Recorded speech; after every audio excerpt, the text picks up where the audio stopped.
want to start by thanking the allies I have here in Brussels, that I feel is kind of my home once in a while. And I feel like it's quite nice because I come and then I have people to say hi to, and it's like, yeah, it's been 3 years, but it feels like it was yesterday. So I want to thank Mestizo, Big Cup, of course, Levant and KS, and all the people involved. I'm not going to do a list because there's a lot of people involved, but it's been a pleasure, and it's a place, I just said it, that where I feel at home. I'm going to start with the institutional part, and I'm going to talk about Tinta Negra. Tinta Negra is the collective that brings actresses, actors, and stage creators in Cataluña, Black and Afro-descendant. And we are trying to work on making visible the presence of the Black and the Afro-descendants diaspora through performing arts and audiovisual. The name Tinta Negra, that I'm going to translate it, means black ink, and refers to like this expansion of the diaspora that has been going on for centuries, and it reflects our intention to stop the systematic silencing of our voices and the only story that has been told, right? That we have a lot of stories, so we're trying to work on those different stories. And it also talks about our intention to leave a mark, like the black ink leaves a mark, and it's necessary to write history even though it's written on white paper, but you need the black ink. And we are an anti-racist. I'm gonna go through it a little fast because I think it's, maybe afterwards you can ask questions. So I was saying that we have some ideological foundations that I want to talk to you about, but I'm gonna go a little fast through it. We're anti-racist, we're feminist, we're inclusive, even though we're centered in Blackness and Afro-descendant people, but it's a conversation we've been having for some months that we should include like other collectives, other non-white, non-Caucasico collectives, but we're on it, we're not sure yet. And we defend that our Blackness should be on stage and on audiovisual in different ways. We understand that institutional racism should be fought as well in fiction because fiction creates reality. And we are trying also to make, to change the beliefs in our system. And we have many goals. This is one of my great friends and founder of Tinta Negra, Silvia Alberto Pares. She's been here, I think, in Brussels. Anyway, I'm sorry, it's just that I see her face and it makes me happy, so I have to talk about her.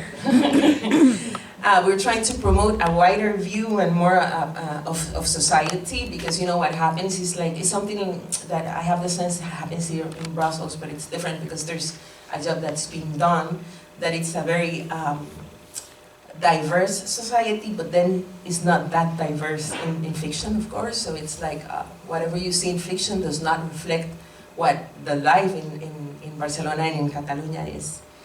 We also want to provide role models, and I want to stop here because the other day I was in a talk with a writer that he's 75 years old, and we're trying to like promote the work he's been doing because we have like this tendency to forget who came before. And he was explaining that when he started like going to schools and so on to read his stories, like black kids were ashamed to look at him, like they were like going like this, and they were like it was not a mirror they wanted to reflect on, right? And I've been working for a couple of years with teenagers, and that has changed, and it makes me really happy. Because the other day I started, like 3 months ago, I started with a group, and they're 14, and there's this kid that's called Jaur. He's a black kid, he's taller than me, but he's a kid. And when we came in, I came in, like in the group, with a white girl, a Catalan white girl. So I'm gonna act what he did. So when he saw me, I'm gonna say it in Spanish because I'm not going to translate it, but I guess you'll understand. He saw me, And he came and he said, bueno, doña, ¿qué lo que? And he went like this and he hugged me. And then he turned to the other girl, the white girl, he said, hi, good morning, my name is Jaume, nice to meet you, I'm Catalan, right? So for me, it was amazing to see the change, because of course for him it is important to see me. I'm not, when you say that you're gonna make me cry, Gerardo. En diferido. When you say I hide, it's because I think that my job is to make that kid do that.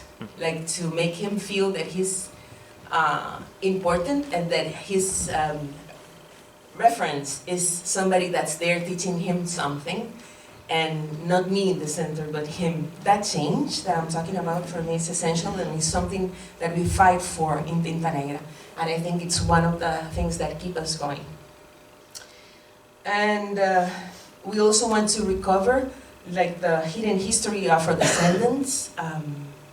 And this is one thing I personally work a lot on, because we, as a collective and as individuals, help build civilizations and cities and places, and that's not recognized. So I think it's important to go back there and try to mend that part. No, for me, it's social justice.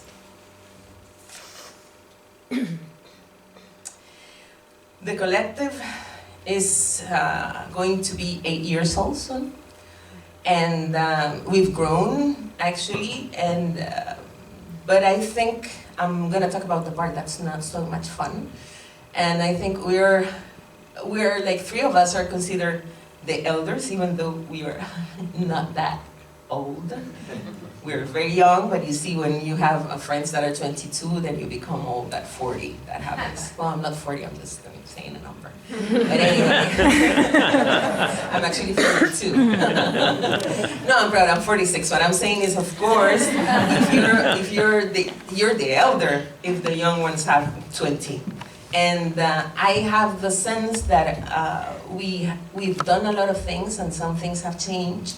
But we're trying to understand why we haven't managed like to inspire a generational shift that's strong enough to push harder. I mean, we're still pushing, like the same people, we've been pushing for 10 years.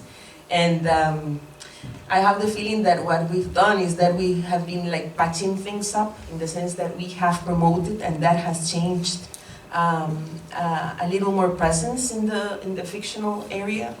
But we have not been able, because of course we're talking about institutional and structural racism, but we have not been able like to go deeper and make a true deconstruction, or to provoke a true deconstruction. And I also have a confession to make. I'm gonna take my time again. I have a confession to make. Between the moment I was invited to come here and now, many things have happened. And so right now I'm a bit in a place of disillusionment with theater in specific, and with activism in general. I think that what happens is that we want changes to be fast, and they don't move fast. They take baby steps. So I want to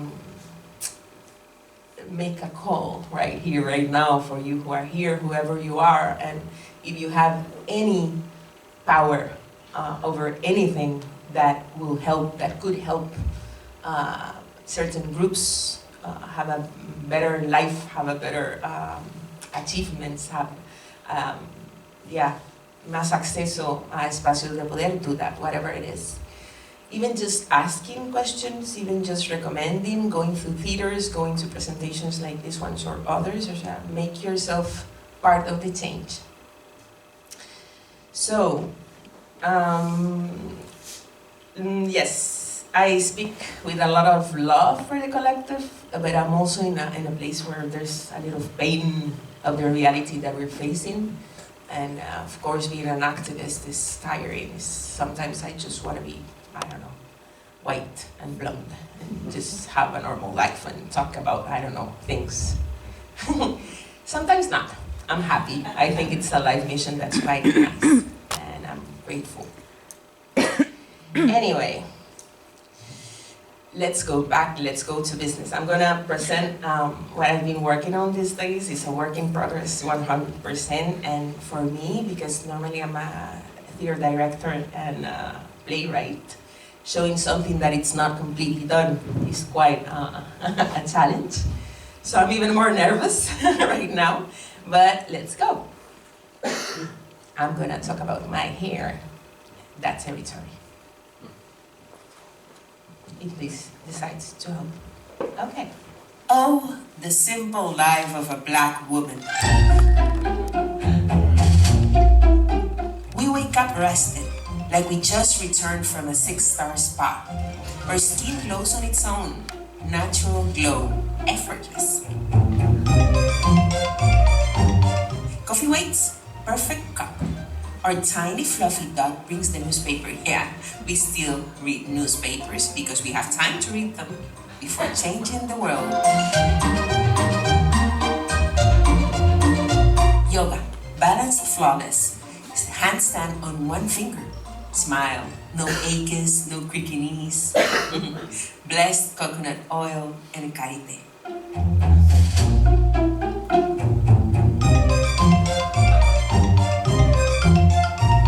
Life as a black woman, so easy. A walk in the countryside, fresh every morning. Everyone adores us. And no one touches her hair. Never. Never. No one touches her hair. Never, ever. Racism, ancient history, buried with dinosaurs and messenger beeps. We live among flowers, unicorns, and opportunities. Easy. So easy, it's almost a guilty pleasure. But yeah, let's go back to the hair. Yeah, because it's like a mystery. It's a marvel that defies physics, that sparks debates, that inspires essays. People are scared, like it's something really weird. How does it stay that way? Do you wash it? Does it get like wet? How long is it if you stretch it? So while scientists debate black holes and humanity invent emojis, our hair is the true mystery of the universe. Afro hair, the philosophical center of modern life, the biggest mystery in the world, especially my hair. So yes, my hair is a mystery. It is, but one thing at a time. They say that what's personal is political, so here we go. My mother was blonde as a child. There are barely any photos from that time because they were 14 kids in that house. And my grandfather, well, he worked at what he could. And my grandmother was a stay-home mom, so they didn't have much money to take photographs or opportunities to do it. This right here is my father as a child. There aren't many pictures of him either, but I love this one especially because he appears with his afro perfectly arranged and his hair so carefully styled. Like wow, so cute. This is my paternal grandmother. They say I look a lot like her. And they also say, and I resemble her in that way too, that she was vain in the best way possible, that she always was trying to look her best, impeccable, beautiful, perfumed, and her hair was always so greatly groomed. Well, my hair does what it can, but my grandmother used to wear it like very well groomed. And this is my maternal grandfather. And it's important to show you my grandfather because as you can see, he was white, blonde, he had blue eyes. He was about 1.90 meters, something like that. And a racist. He was a very tall racist. These are my parents. I come from these two, Denise Duncan and Ileana Villalobos. And this was a few years ago. And now my mother wears her hair gray, and because she decided to let the white hairs just grow, but growing will make another different presentation, so we're gonna keep that subject for later. In any case, When my mother moved in with my father, my grandfather stopped speaking to her. And when he talked about my father, he never said his name. He referred to my father as that motherfucking nigga. And he would look for his axe. He had an axe, a real one. And he said, I'm gonna go and kill him. That was his su grito de guerra. And when rage hit, my grandfather would say, I'm gonna go and look for that motherfucking nigger and kill him. And he walked out of the house with his axe in his hand, like some Ku Klux Klan warrior that was going hunting. And my father says that he actually saved his life because, you know, I laugh about this because it's kind of fun, kind of. Because my father says that he saved his life because actually my grandfather was an alcoholic. So that when he went out to look for him and saying, I'm gonna go that fucking nigger that's dating my daughter, one of my daughters, he would find a bar instead, right? And he thought, well, maybe that fucking nigger is inside the bar. But you see, my dad never came to bars, so he never found him. But then my grandfather got like, you know, well, he was okay inside the bar. And he stood there and he spent 1, 2, or 3 days in the bar until my grandmother got tired and gathered her older kids.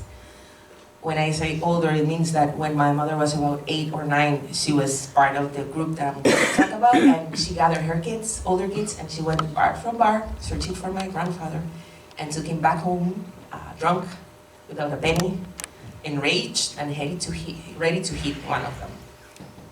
Anyway, not gonna talk anymore about my grandfather. The only thing that you should know, of course, is that my grandpa was a very white racist. A very white, very racist person that hated black people. This right here are my sister and I. Are we cute? Of course, I'm the cutest. I'm the smaller. I'm the one with the chubby cheeks, and the other one is my sister, Shara Duncan. She's a phenomenal woman as well. I'm very lucky. And since we could think, we wanted a Barbie doll. My parents were exhausted from giving us excuses not to buy us a Barbie doll, because you see, my father and my mother, they were leftists, they were revolutionary. They were like on very strike, and every single strike they were yelling things and they were trying to change the world. So they were really trying hard not to, I don't know, to make their daughters grow under certain standards. But they surrendered. This. Fashion change. Shiny with Right now. Stay for a while. To go with the style. Right now. Barbie's a stunner. She can wear her. Barbie says almost to live. Change around so. So Malibu Barbie and PJ Doll. New pink and right now. That's fun. Let me. Right Barbie. fashion cheese Barbie. So this is my first Barbie. And this is my sister's. The following Christmas, probably because they wanted to compensate out of guilt, my parents bought us this candy. We had an interracial couple by Mattel. I guess they wanted us to have something resembling what we had at home, right? Because even though in this picture my mom's hair is dark, as I told you, when she was younger, she was blonde, and then she spent most of her adult years dyeing her hair so it would look still blonde. So it wasn't easy being the daughter of a white, blonde Latina and that fucking nigger, especially in the 80s, is something I don't recommend. Being a mestizo girl in Costa Rica in the 80s was not easy. And they're amazing, by the way. They are a really amazing couple. This year they celebrated 50 years together. So, wow. So I wanted a Barbie. And I know most girls want Barbies, and we all go through that stage. But I also wanted to be a Barbie. I wanted to be the blonde one with blue eyes, white skin, nose perfectly shaped, and the lips so small that you almost couldn't see them. That was my idea of beauty. I wanted to be beautiful as the Barbie dolls. And well, I love to keep this narrative like, so elevated, and I'm so smart, and I've been like working on this so much and so chronological. But you see, I wanted to be a Barbie, but this is what came out. Yeah, that's me. So deep inside, I think my idea of being feminine and beauty got stuck in that Christmas of 1986, when I opened the box and discovered the Barbie peaches and cream. In 2017, for the first time, I shaved my head. I used to wear my hair straight, and in 2017, also, 2007, I shaved my head 3 centimeters long after 17 years of straightening my hair. And for a few years, I bounced between the afro and long hair and just having like very short hair. For me, it was like going through different declarations, right? Of this is my heritage and this is my hair, and then I'm not the woman that you expect me to be, and I'm gonna wear my hair short. And yeah, it was like going through statements, not being quite certain of where to stay. By 2017, I thought I had accepted my hair completely, but it's not exactly like that.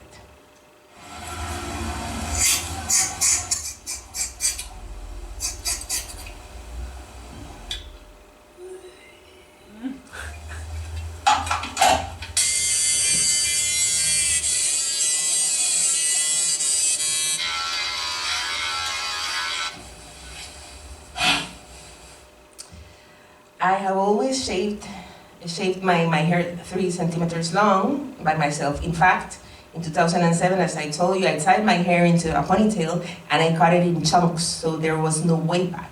And then I cried like for 40 minutes, and I think I was crying because of all the time that I was denying who I was and trying to be someone else. And 10 years later, 2017, I cried again. It's actually exactly this day, which is quite interesting because I was just making the video just because, and then something happened. The video cuts, even though now it's like on a loop, but it cuts exactly when I thought I had finished the haircut. But you see, right here, there was like an uneven patch. So when I stopped recording, I kept trying to shape it with the hair clipper, right? And then this happened. Yeah. The head of the hair clipper fell off without me realizing. So I shaved a section down to 0. Direct contact with my skull, with my head. Like, I don't know, I felt like I had a skinhead patch. I guess I inherited something from my grandfather. You see, but it was like, oh my God, what I'm going to do. The voice message that follows are with my best friend. Her name is Marie. She's blonde. She's a Barbie. I'm gonna go back to, because okay, here we go. I leave it with Mary. Me estaba cortando el pelo y se cayó el cabezal de la fucking máquina. Y me pasé el acero por un trozo de cabeza sin querer. Y ahora me lo tengo que rapar al ras. Y me veo fatal. Me va a dar algo a mí. Mañana no sé si voy a salir de casa de verdad. En fin, hablamos luego. Mi amor, a ver, ¿por dónde antes de pasártela al cero, ¿por dónde te hiciste el trasquilón? Quizá antes de rapártelo se puede solucionar poniendo un pañuelo de estos a modo de diadema o lo que sea, ¿sabes? O un sombrero, yo qué sé, no hace falta que te lo rapes, a ver. Yo no había nada que hacer, era muy por delante y en un trozo bastante chungo y muy visible. De hecho lo que he hecho es cortármelo todo y aún así se nota donde me hizo el trasquilón, porque claro, el trasquilón fue a 0. Mi amor, primero, es un fallo que puede cometer cualquiera. Y segundo, si es muy por delante, y ponerte un pañuelito de estos anudado en la nuca, ¿sabes? Pero tipo diadema, así finito, y que se vea un poquito, no pasa nada, mi amor. Además, seguro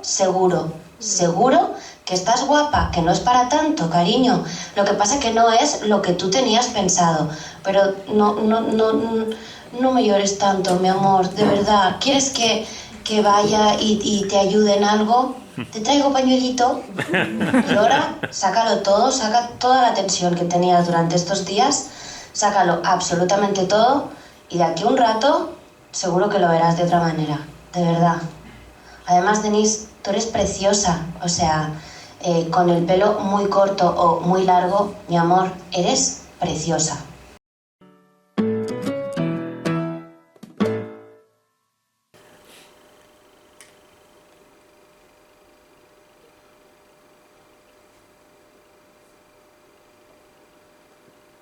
Wow.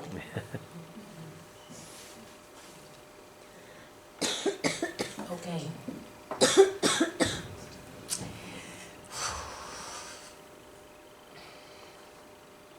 Okay.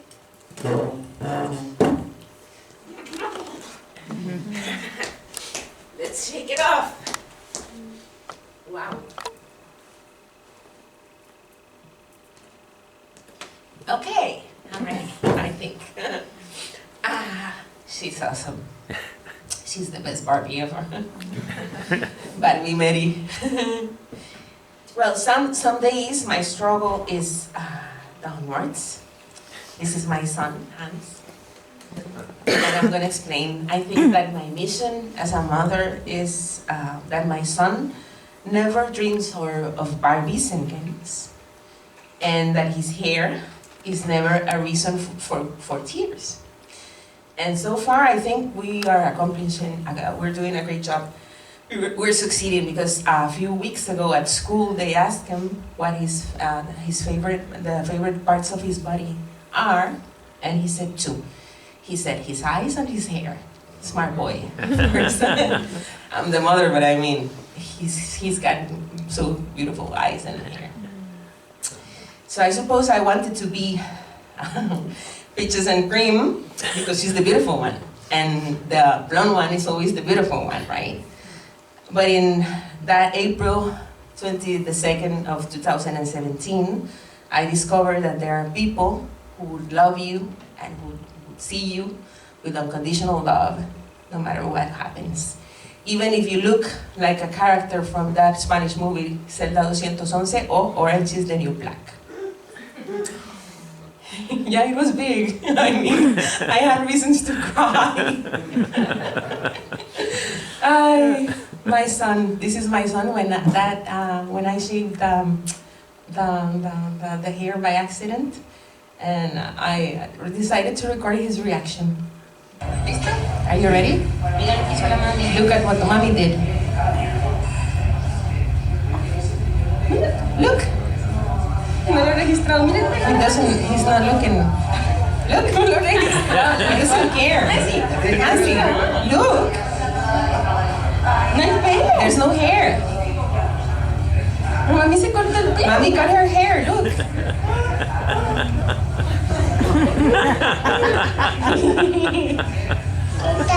Tinta. He doesn't care. She just wanted me to breastfeed him. He was like, yeah, whatever. Is the boob still okay? So yeah, I guess my hair has taught me a lot about unconditional love. So I take this opportunity to proclaim the first law of Afro hair, valid past, present, and future in the Republic of my head. Article 1. Afro hair is my ancestral heritage, recognized as a living archive, guardian of routes, clan marker, or territory, rebellious cartography, scream, song, protest, and celebration. Article 2. Just as in the cotton fields, women sang while they braided the hair, and they braided the hair while memorizing escape routes. Every braid may contain seeds of freedom and serve as a secret map. Every route will know where it comes from, because before GPS and Google Maps, there was her head. Article 3.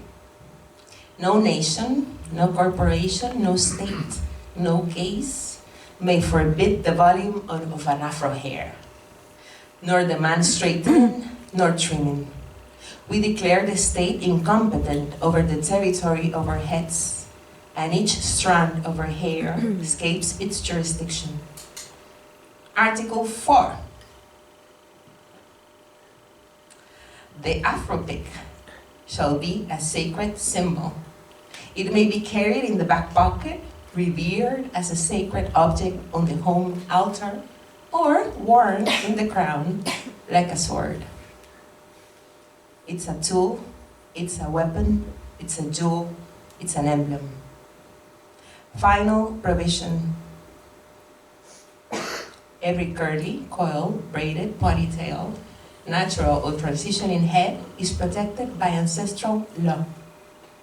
Every girl who cries before the mirror because she does not look like Barbie peaches and cream will receive the embrace of those who fought, known and unknown ancestors, ancestras conocidas y desconocidas, so that today she can love herself whole. And if someone asks, why so much fuss about the hair? The answer is, and this is where I finally reveal the secret of the mystery, the fuss is because this hair was, is, and will always be free territory.